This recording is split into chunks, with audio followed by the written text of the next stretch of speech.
नमस्कार दोस्तों, मैं हूं ललित सैनी, अभिनव क्लासेस सवाई माधोपुर। आप सभी के बीच में आज हम एक महत्वपूर्ण टॉपिक लेके आ रहे हैं और उस टॉपिक के बारे में आप सब जानते हैं।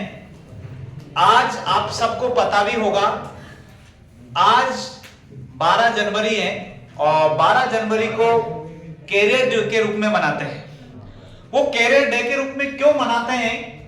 ये स्वामी विवेकानंद का जन्मदिन है और ये भारत के युवाओं के लिए एक ऐसा सार्थक सिद्ध हुआ है कि जो युवाओं की जो इसमें ऊर्जा उत्पन्न करी है वो इस भारत के लाल स्वामी विवेकानंद ने की है।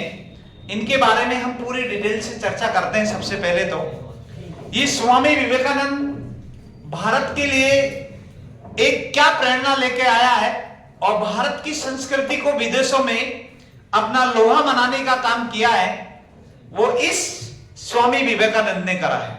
ये स्वामी विवेकानंद कौन है, इसके बारे में हम आज पूरी डिटेल बताने वाले हैं। आप सभी को वैसे तो पता होगा कि भारत में इसे कैरियर डे के रूप में मनाते हैं। कैरियर डे के रूप में क्यों मनाते हैं? क्योंकि ये युवाओं के लिए प्रेरणा स्रोत है और भारत को इसने बहुत चीजें दी हैं। भारत को जो हिंदू में की जो इसने संस्कृति उत्पन्न पैदा की है, भारत के लिए जो पैदा किया है, भारत के लिए जो जज्बा किया है, भारत को विकसित बनाने के लिए जो इसने राष्ट्र के लिए जो समर्पित अपनी भावनाओं को अर्पित की है, वो क्या है? स्वामी विवेकानंद का जन्म 12 जनवरी 1863 को कोलकाता में हुआ है। कहां पे हुआ था? 12 जनवरी 1863 को कोलकाता में हुआ है, बंगाल में हुआ है और मकर संक्रांति के दिन ये पैदा हुआ है। लेकिन अब 14 को आ रही है मकर संक्रांति, 15 को आ रही है, लेकिन जिस दिन उसका जन्म था 12 जनवरी 1863 को बंगाल में मकर संक्रांति थी, उस दिन इसका जन्म हुआ था। इनका जो पिता था विष्णुदत्त, वो हाईकोर्ट में एक प्रवक्ता था। इनकी माता एक गृहिणी है, लेकिन इनका परिवार पूरा शिक्षित था। दादा को हिंदी साहित्य और संस्कृत साहित्य की नॉलेज थी। इनके पिताजी जो दादाजी कहलाते उनके पास में ये बैठते थे और शुरू से इनका ज्ञान के प्रति एक मतलब जज्बा था, कुछ ज्ञान सीखने का कुछ जज्बा था। तो ये उनके दादाजी के पास में बैठता था। शुरू से पढ़ने में इनकी ललक थी। स्कूल में गया तो टीचरों को इसको लगा कि इसमें कुछ चमत्कार है और कुछ नॉलेज है इस बच्चे में, तो वो ज्ञान के लिए दौड़ता रहा। एक दिन उन्होंने एक ऐसा परिचय देखा था कि एक जो धनी व्यक्ति है उसको देखा है और एक है जो फकीर लोग होते हैं, जो साधु है, उसको देखा। उन दोनों में अर्थ का उसने रहस्य निकाला कि एक तो पैसा वाला व्यक्ति है और एक साधु है, दोनों का मतलब क्या है। उन्होंने एक दिन उसका जीवन जी के देखा और एक दिन उसका जी के देखा। उसको जो फायदा मिला है या उसकी जो सोच बदली है वो साधुवाद जीवन से बदली है। तो उन्होंने ऐसे चलते चलते एक दिन वो रामकृष्ण परमहंस से मिले, जो स्वामी विवेकानंद का गुरु रहा है।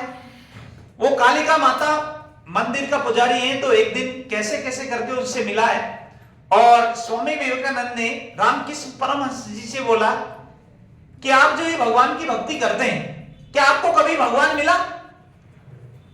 तो उसने कहा, पूरी सरलता से उसका जवाब दिया कि भगवान तो मुझे मिला है। तो उन्होंने कहा, कैसे मिला? कि जैसे तुम मेरे से बात कर रहे हैं वैसे भगवान मुझे मिला है। और इन्हीं बातों से वो ओतप्रोत हो गए, प्रभावित हो गए और उसी समय स्वामी विवेकानंद ने रामकृष्ण परमहंस को अपना गुरु बना लिया था। गुरु बनाने के बाद में सन 1886 में रामकृष्ण परमहंस की मृत्यु हो जाती है और मृत्यु होने के कारण उसका जो वहां का जो लीडर बनाया गया है, तो किसको बनाया गया है? स्वामी विवेकानंद। स्वामी विवेकानंद अपने धर्म का प्रचार के लिए अपने पूरे भारत में यात्रा की, राजस्थान भी आए और उनका जो स्वामी विवेकानंद खत्री महाराजा ने दिया था इसका नाम, वो अपने देश में सब जगह यात्रा किए और यहां हिंदू संस्कृति के प्रति भारत में जज्बा पैदा करने के लिए, युवाओं को जागृत करने के लिए, युवाओं को सही दिशा में चलने के लिए उसने कई सभाएं की। युवा इससे प्रभावित हुए, कई लोग जगह उन्होंने अपनी सभाएं इकट्ठी की है, सभाएं की हैं और उन्होंने ये बताया कि अपना कैरियर में क्या करना है आगे जाके। ये इनके जो कुल मिलाकर इनके पिता के 9 संतान थी, उनमें ये छठा या पांचवा था। आप कहते हैं कि भाई इनमें इतना ओज और तेजस्वी था कि इसने भारत को ऐसी बुनियादी में पहुंचा दिया था कि भारत का नाम एक सही मार्गदर्शन से लिया जा रहा है और भारत को एक इज्जत के साथ लेते हैं। बात आती है 11 सितंबर 1893 शिकागो अमेरिका में एक विश्व हिंदू परिषद का अपना एक सम्मेलन होता है शिकागो, जिसमें वहां के सभी देशों के जो धर्मगुरु आए थे। भारत की ओर से स्वामी विवेकानंद पहुंचे। सब देशों के जो वहां के धर्मगुरु आए, सबने अपने अपने देशों के और धर्म के बारे में, अपनी संस्कृति के बारे में बताया था। सबने अपने अपने धर्म को और अपनी संस्कृति को, जैसे पश्चिमी संस्कृति होती उन देशों में, उन्होंने अपनी संस्कृति को महान बताया था। सबने अपने अपने भाषणों से जनताओं को प्रभावित किया था। वहां 11 सितंबर 1893 में जो शिकागो सम्मेलन अमेरिका में हुआ था, वहां कुल 7000 लोग थे। टोटल कितने लोग थे? 7000 लोग टोटल थे वहां। उन 7000 लोगों में सबका नंबर आया है। पाकिस्तान वालों को भी आया, हिंदू, मुस्लिम, सिख, ईसाई, अंग्रेज, सबने अपने अपने धर्म के बारे में विचार और अपनी संस्कृति के बारे में बात रखी। जब भारत का नंबर आया, जैसे ही भारत का नंबर आया तो वहां के जो लोग हैं वो हंसने लगे कि ये जो स्वामी विवेकानंद है, ये फकीर भारत के बारे में क्या बोलेगा। भारत की बेइज्जती करने लग गए। जैसे ही भारत की बेइज्जती करने लगे, लेकिन उसको बहुत बुरा लगा था स्वामी विवेकानंद। वो सोचने में विवश हो गए। उन्होंने कुछ बोला नहीं। जैसे ही स्टेज पे गए 2 मिनट तक तो वो मौन खड़े रहे। जैसे ही मौन खड़े रहे तो पूरी दुनिया के जो लोग वहां मौजूद थे वो उनकी हंसी मजाक उड़ाने लगे कि ये भारत की क्या बात रखेंगे, ये भारत का क्या मान सम्मान बढ़ाएंगे। ऐसे उठ के आ गए, क्योंकि सब लोग पैंट टाई वगैरह वगैरह पहन के गए, लेकिन वो तो साधु की तरह चले गया भाई साहब। उसकी बेइज्जती, जैसे ही उसने बोलना शुरू किया और जैसे बोलना चालू किया, पूरा विश्व उसकी बात को सुनकर अचंभित हो गए। तो वो शब्द क्या बोले होंगे उसने, जो पूरा हॉल खड़े होकर उसकी तालियों का अभिवादन करने लगा। तो जैसे उसने पहला स्पीच बोला था तो उसने कहा, brother and sister my America. उन्होंने कहा कि जो भाइयों और बहनों, प्रिय अमेरिका वासियों, ये इस बात को जैसे उन्होंने बोला, उनके मन में और आत्मा में एक चिंतन जगा और उन्होंने कहा कि बोलना सीखना है तो इनसे सीखे, क्योंकि हम अलग देश के हैं, ये अलग देश का है, लेकिन इन्होंने ब्रदर्स एंड सिस्टर कहकर हम अमेरिका वासियों को एक अपने रिश्ते में जोड़ दिया। और इसी रिश्ते के कारण पूरा सदन ने खड़े होकर 2 मिनट तक उनके सानिध्य में तालियां बजाई है और गर्व से महसूस किया कि ये भी भारत से आज कोई प्रतिनिधित्व करके आए हैं। और इन बातों से उन्होंने कहा कि हम किसी एक देश से मतलब नहीं रखते, हम किसी एक राज्य से मतलब नहीं रखते। हमारी संस्कृति ये सिखाती है वसुदेव कुटुंबकम। पूरा जो संसार है एक परिवार है और इस परिवार में ये नहीं कहता कि मैं भारतीय हूं, मैं पाकिस्तानी हूं, मैं अमेरिका हूं, मैं रूस का हूं, मैं ब्रिटेन का हूं, लेकिन हम सब भाई बहन हैं। और ये परिवार, पूरा विश्व एक परिवार है, इसमें सभी को अच्छे से रहना चाहिए, मतलब अपना भाईचारा बनाए रखें। और इसने भारत में युवाओं में एक ओजस्वी, ये ज्योतिपुंज कहा जाता है युवाओं का। ज्योतिपुंज क्यों कहा जाता है? क्योंकि युवाओं में जो जोश पैदा किया है, इन्होंने युवाओं के बारे में जो कहा है वो बात मान्य है। उन्होंने कहा, उठो जागो, तब तक चलो जब तक लक्ष्य की प्राप्ति नहीं कर दे। तो ये बात किसकी थी? स्वामी विवेकानंद की थी। अपने जीवन में उन्होंने ये कहा था कि अपने जीवन में कुछ भी हो जाए, लेकिन जिस समय, जिस वक्त, जिस क्षेत्र में आप काम कर रहे हैं, उसी समय पूरी आत्मा उसी में झोंक दे, वो काम में सफलता जरूर मिलेगी। ये उनका वाक्य थे। लेकिन हम आज के युवा हैं और आज की जो पीढ़ी है वो उनके बारे में नहीं सोचते हैं। भारत को उसने ऐसी ऐसी चीजें दी थी जिसके बारे में आप सोच नहीं सकते। युवाओं के दिलों में, युवाओं के बड़े बुजुर्गों सभी की जो आत्मचिंतन है उसको जगाया है। मानव जीवन में क्या सही है क्या गलत है उस चीज के बारे में बताया है। कहते हैं कि संसार में आप सब कुछ कर लेना। उन्होंने कहा कि प्रत्येक व्यक्ति में ईश्वर का निवास करता है और प्रत्येक व्यक्ति को ईश्वर माने आप। जैसे प्रत्येक व्यक्ति में ईश्वर निवास करता है या मानते हैं, तो भाई जब उसको उसके ईश्वर की दृष्टि से देखेंगे तो सही और गलत में भेदभाव करना सीख जाएंगे। आप किसी को बदलने की कोशिश मत करो, आप खुद बदल जाए। जिस दिन आप बदल गए तो यो सोच लेना संसार में से एक बुरे व्यक्ति का अंत हो चुका है। लेकिन आप खुद बदले तो सही, आप उसके बारे में सोचे तो सही। कैरियर डे ऐसा ही कैरियर डे नहीं होता। ये आपको ये दिखाता है कि आप आने वाले समय में आपके जीवन में क्या करेंगे, आप कैसे उसके जीवन में प्रकाश डालेगा। क्या आपका इससे कुछ भला होने वाला है या कुछ नुकसान होने वाला है। और संस्कृति ये सिखाती है, संस्कृति और समाज ये सिखाता है कि आप समाज में किस रूप में उठते बैठते हैं, समाज की संस्कृति में क्या प्रभाव है आपका, समाज को किस तरह से आप आगे बढ़ा सकते हैं, देश को किस तरह से आगे बढ़ा सकते हैं। ये कोई जरूरी नहीं है कि ये हिंदू संस्कृति का ये प्रचलन है। ये जो स्वामी विवेकानंद है वो पूरे भारतवासियों के लिए गर्व की बात है, क्योंकि युवाओं के लिए एक प्रेरणा स्रोत है। युवाओं को आगे बढ़ाने का एक वो जज्बा पैदा करने वाला व्यक्ति है और युवाओं के लिए एक प्लूटो सिद्ध हुआ है, मतलब युवाओं का अग्रदूत है। युवाओं को एक दिशा, सही दिशा में देने वाला व्यक्ति है वो। उसके कर्म कामों पे चले आप। कहते हैं एक बार एक अंग्रेज था जो उसके लेखकों की, उसकी कहानियों की वो एक ग्रंथ उनके पास में रखते थे, लेकिन स्वामी विवेकानंद उनके साथ ही रहता था। उनके पास में भगवत गीता थी। जैसे भगवत गीता उसने रखी थी तो उनके जो साथी अंग्रेज थे उन्होंने क्या करा, भगवत गीता के ऊपर अपनी पुस्तकें रख दी थी, कई पुस्तकें रख दी थी। फिर वो स्वामी विवेकानंद को बुलाया और उसने कहा कि देख आज हमारी पुस्तक आ गए और पहले नंबर पे देखो हमारी, तो हमारी संस्कृति आ गई, दूसरे नंबर पे भी हमारी, तीसरे नंबर पे भी हमारी, चौथे नंबर पे भी हमारी, देखिए तुम्हारी भगवत गीता है वो नीचे है। उसने कहा ऐसा कोई नहीं, सोचने से कोई कुछ नहीं होता। उन्होंने कहा ठीक है। उसने नीचे से भगवत गीता निकाली, पूरी किताबें नीचे गिर गई। फिर इसने स्वामी विवेकानंद ने बोला कि अब इससे क्या सीखे आप, कि तुम बेवकूफ हो, ऊपर रहने से कोई ऊपर नहीं होता। अरे इनका किताबों का जो आधार था वो तो भगवत गीता ही थी, इसको हटा दिया नीचे गिर गई सब।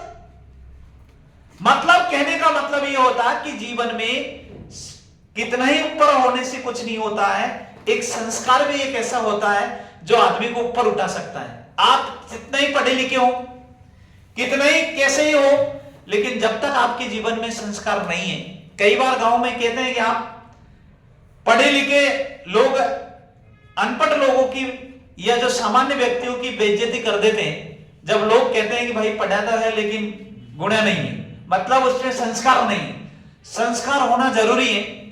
संस्कार ये दर्शाता है कि आप किस फैमिली से आप बिलोंग करते हैं। ये नहीं दर्शाते कि आप गरीब हो या अमीर हो, लेकिन एक दिल में अमीरता होनी चाहिए, दिल में एक लोगों के प्रति दयालुता होनी चाहिए, दिल में लोगों के प्रति अपना भाव उत्पन्न होना चाहिए।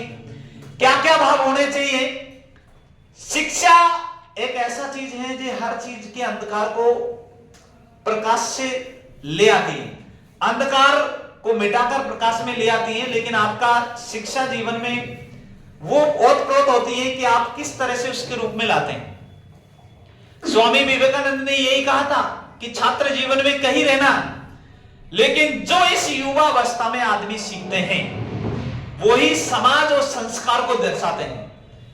समाज और संस्कार को दर्शाने का मतलब यह होता है कि आप इस छात्र जीवन में जो सीखेंगे वही आगे आने वाले जीवन में करेंगे और आने वाली पीढ़ियों को भी सिखाएंगे। हम चाहते हैं कि अपना एक भारत विश्व गुरु हो, लेकिन विश्व गुरु तब होंगे जब आप सबकी लोगों की सोच बदलेगी। तब आप लोगों की सोच बदले और देश और राष्ट्र और प्रेम और समाज के प्रति आपका जज्बा उत्पन्न हो। जिस दिन आपका समाज और देश के प्रति जज्बा उत्पन्न हो जाएगा, राष्ट्रीयता के प्रति आपका प्रेम बढ़ जाएगा, उस दिन आप समाज और देश को आगे ले जा सकते हैं। लेकिन समाज और देश को आगे ले जाने के लिए भाई साहब ज्ञान का होना अनुभव है। और ज्ञान कहां से आएगा? ज्ञान तो पढ़ लिख के ही आएगा। जब तक आप पढ़ेंगे नहीं, कहते हैं पढ़ने के बाद ही आदमी किसी भी परिस्थिति से उसका समस्या का समाधान कर सकते हैं, लेकिन पढ़ा लिखा होने के बाद। पढ़ा लिखा होगा तभी आप करेंगे।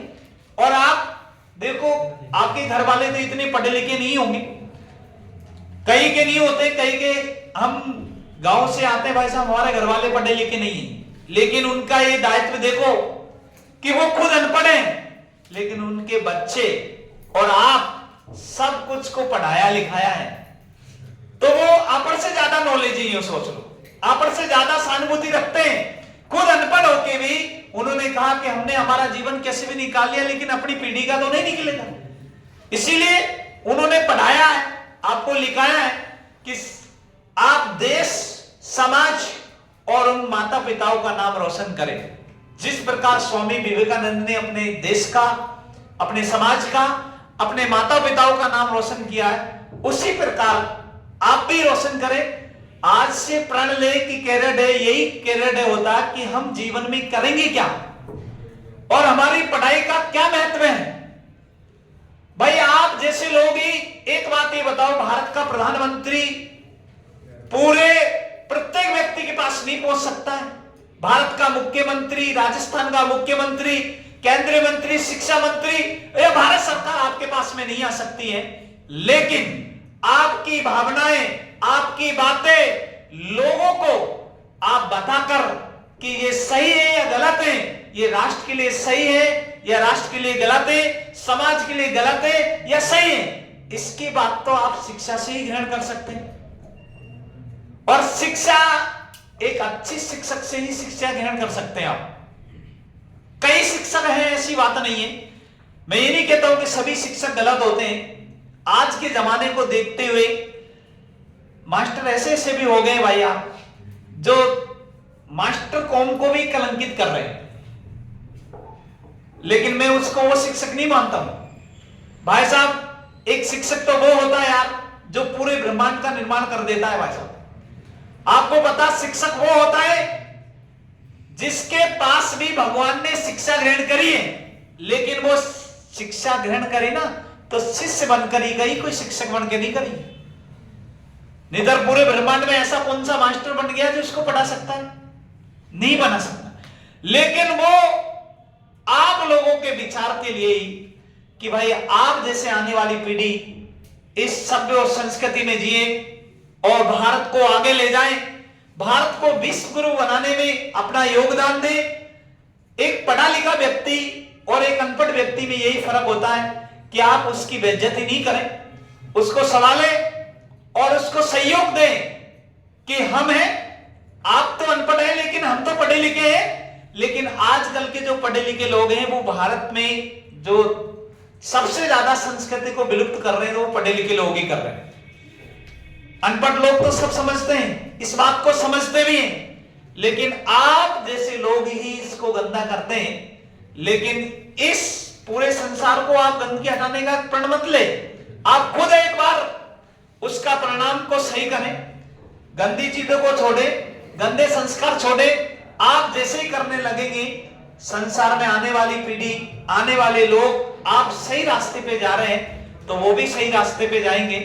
तो कैरियर डे पे यही एक संदेश लेके जाए कि हम स्वामी विवेकानंद की बातों को अपने जीवन में उतारेंगे। और जीवन में उतारने पर वो कह रहे हैं कि भाई पूरे संसार को एक माने, पूरा विश्व को एक माने, सभी में भाईचारा रहे, जीवों की हत्या ना करें, जीवों पर दया करें। एक बात बताओ, आप तो बोल देते भाई सही है गलत है, लेकिन बेचारे जो जीव होते हैं वो बोल नहीं सकते। उनकी भावनाओं को आप पहचानें, सही और गलत क्या है दुनिया को बताएं, और इस शिक्षा का ज्ञान पूरे भारत में फैलाएं।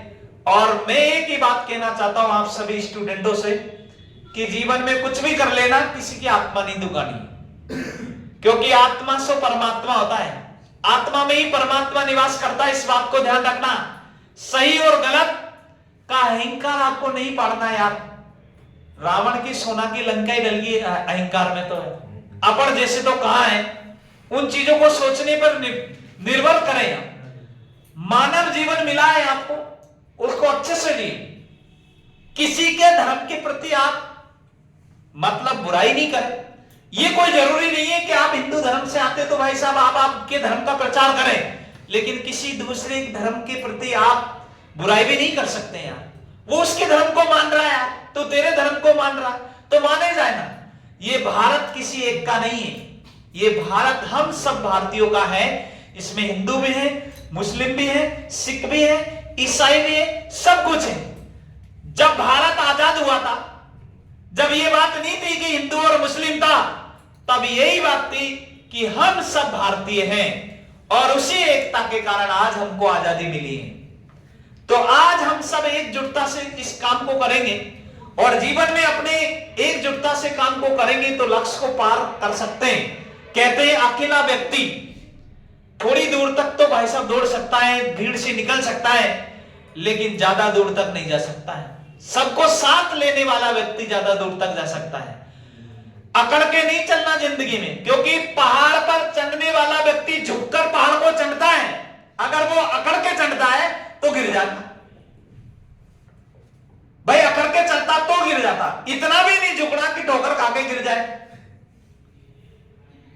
सत्य कभी आपको साबित करने की जरूरत नहीं होगी, समय उसको साबित कर देता है। इस बात को ध्यान रखना। समय में ये मत सोचो आप, समय पता नहीं कब पलटी मार जाए, कोई जरूरी नहीं है। लाइन में चलने वाला व्यक्ति, सबसे आगे होने वाला व्यक्ति कभी पीछे भी हो सकता, पता नहीं जिंदगी किस मोड़ पर कह दे पीछे मुड़ो, कोई जरूरी थोड़ी है ना। आगे लाइन में खड़ा होने वाला व्यक्ति से कभी जिंदगी में यह भी हो सकता है कि पीछे मुड़, जब पीछे मुड़ने को कह दिया तो वो जो आगे था वो सबसे पीछे हो गए ना, जो पीछे था वो आगे। इसलिए समय पता नहीं है कि कब बदल जाए। वो कहते ना, बीत गई सो बीत गई, तकदीर का शिकवा कौन करे, जो तीर कमान से निकल गया उसका पीछा कौन करे। समय का पता नहीं कब ये बाजी मार जाए, समय का भी भरोसा नहीं कब बदल जाए। इसलिए आप अपना जीवन में खुश रहना सीखें, दूसरे के सुख से दुखी नहीं हो आप। ये आज के जीवन की टेंशन है। जैसे पड़ोसी को देखे भाई ये खुश है, तो ये खुश कैसे है, इसको दुखी करे, उसको दुखी करने को उपाय ढूंढने लग जाता है, खुद दुखी हो जाता है। लेकिन इन बातों को सोचें आप पढ़े लिखे लोगों को ये शोभा नहीं देता। और माँ बाप का एक ही सपना है कि आप बेटे बेटी, माँ बाप ये चाहते कि मेरा बेटा बेटी नौकरी लगे। और आप जिस शहर में आप यहां आए, जब आपके घर से चलते हैं, पहली बार जब आप कोचिंग करने आते हैं, तो आपके माँ बाप क्या सोच के भेजते होंगे, वे ये चाहते हैं कि मेरा बेटा बेटी नौकरी लगे।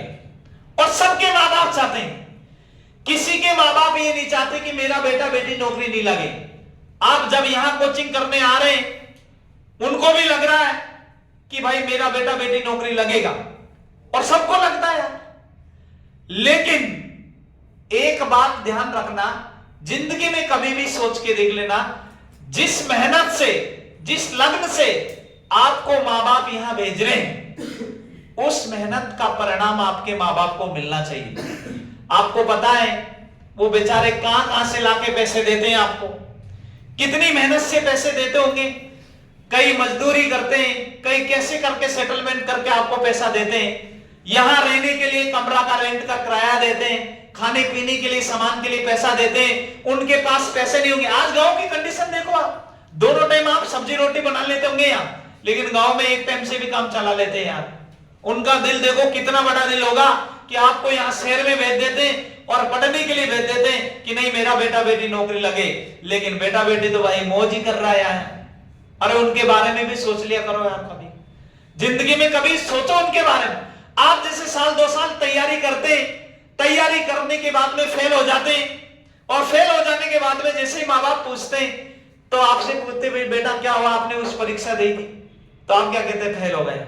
दोस्त तुम तो कह देते हैं यार, आप जैसे लोग तो कह देते तो फेल हो गया, लेकिन आपके सामने वो बयान नहीं करते। आपके जाने के बाद में उनकी आंखों से आंसू नहीं रुकते हैं। वो क्या सोचते हैं, मैंने इसको कहां से लाके पैसे दिए यार, और इसने क्या परिणाम दिया। उसने आपके 2 टाइम के खाने की बजाय 1 टाइम खाना खाया है और आपको हर आवश्यकता पूर्ति करवाई। आपको 1000 रुपए मांगे तो 2000 रुपए दिया, 2000 मांगे तो 3000 रुपए दिए, लेकिन आपने उसके परिणाम क्या दिया। तो मेरे दोस्त एक बात ध्यान रखना, दुनिया में सब कुछ चलता है, लेकिन एक माँ बाप एक ऐसे लोग होते हैं भगवान से बड़े होते हैं। भगवान सुख और दुख दोनों देते हैं, लेकिन माँ और बाप एक ऐसे होते हैं कि अपनी औलाद के लिए सुखी सुख जीते हैं, कभी दुख नहीं चुनते। इस बात को ध्यान रखना। और जिस दिन आप नौकरी लग जाएंगे उस दिन धरती हिल जाएगी भाई साहब। आप सभी लोगों को मजाक लगेगा कि धरती कैसे हिल जाएगी। जिस दिन आप नौकरी लग के जाएंगे और अपनी मातृभूमि पे जैसे पैर रखेंगे उस दिन सीना तान लेंगे भाई साहब, और आपको लगेगा कि यार आज मैं वास्तव में कुछ बन के आया। लोग आपकी कई बातें करेंगे, अभी आपकी बातें ये कर रहे काय को पड़े यार, फालतू मेरा बजा बजरिया में डोल डुला के आ जाए, चाहे लड़का हो चाहे लड़की हो। दुनिया इसके बारे में बात करते हैं, लेकिन उनका बोल 2 मिनट में बदल जाते हैं। मैं कहता हूं ना, समय का भरोसा नहीं, कब पलटी मार जाए इस चीज का पता नहीं है, कब कोई लोग बोल बदल दे। जिस दिन आप नौकरी लग जाएंगे उस दिन वो ये भी कह देंगे नहीं यार वो छोरा पढ़ता था या वो छोरी पढ़ती थी। उनका बोल तुरंत ही बदलते हैं, उनकी बातों पे नहीं आए। लोगों को काम ही है पीछे खींचना है, लेकिन आपका काम है आगे बढ़ना। कहते हैं एक नदी से के पास से कई साधु महात्मा जा रहे थे और उस नदी में एक जो बिच्छू होता है वो बेके जा रहा था। उन साधु महात्माओं में दया आ गई थी, उन्होंने कहा यार इसको निकालें। जैसे उसको निकालना चालू करा, उस जैसे हथेली पे आया उस बिच्छू ने उस पर डंक मार दिया। फिर दोबारा उसको साधु ने उठाया, फिर डंक मार दिया। कई बार उठाया वो डंक मार रहा। तब उसके साथ वाले ने कहा यार तू ऐसा क्यों कर रहा है, तुम ऐसे क्यों कर रहे, जब तुम इसको उठा रहे इसकी सहायता कर रहे, ये तुम्हारे डंक मार रहा है, तुम्हारे हाथ खून निकले है। तो उन्होंने उस साधु ने क्या कहा, इसका काम है डंक मारना, ये इसका काम है, मेरा काम है हमेशा इसको बचाना। तो ये उसकी भावना थी कि दुनिया चाहे आपको काट, वो कहना जो तो को काटा वो है तोए बोए फूल। कई दुनिया के रास्ते ऐसे होते कि बेटा ये कुछ भी नहीं कर पाए, ये यहाँ की यही रहे, तो उससे कहते कुछ कर, समय का परिणाम है, पता नहीं कब पलटी मार जाए। उसका काम है आपको रोकना, आपको भला बुरा कहना। जो भला बुरा कह रहा है वो भी एक आपके लिए शिक्षा है। अगर मान लीजिएगा जिस दिन आपको कोई आदमी कह रहा कि यार कुछ भी नहीं कह रहा, आप कह रहे बहुत बढ़िया कर रहे हैं, आपके दिमाग में ये गलत फहमी पैदा हो जाए कि नहीं मैं तो बहुत अच्छा आदमी हूं। आपके दिमाग में गलत फहमी पैदा हो सकती है, लेकिन यो सोच लीजिएगा जिस दिन आपकी कोई बुराई कर रहा है उस दिन ये सोच के उसको स्वीकार करें कि भाई ये हमारे लिए एक चुनौती है। ये कह रहा होगा तो कहीं ना कहीं कमी होगी, और उस कमी को सुधारें आप और जीवन में आगे बढ़े। और स्वामी विवेकानंद की बात को ध्यान रखें, वो ने कहा उठो जागो और तब तक चलो जब तक लक्ष्य को प्राप्त नहीं कर जाए। और मेरा हिसाब से तो तब तक ही चलना चाहिए जब तक लक्ष्य प्राप्त नहीं हो जाए, जब तक आप नहीं छोड़े। पढ़ाई कोई गलत रास्ता नहीं है।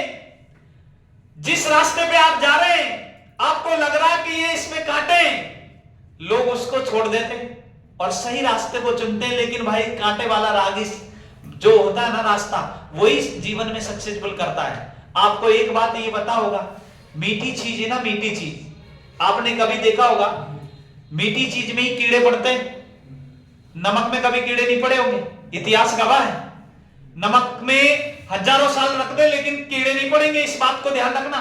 लेकिन मिठाई रख दो आप, उसमें कीड़े पड़ेंगे।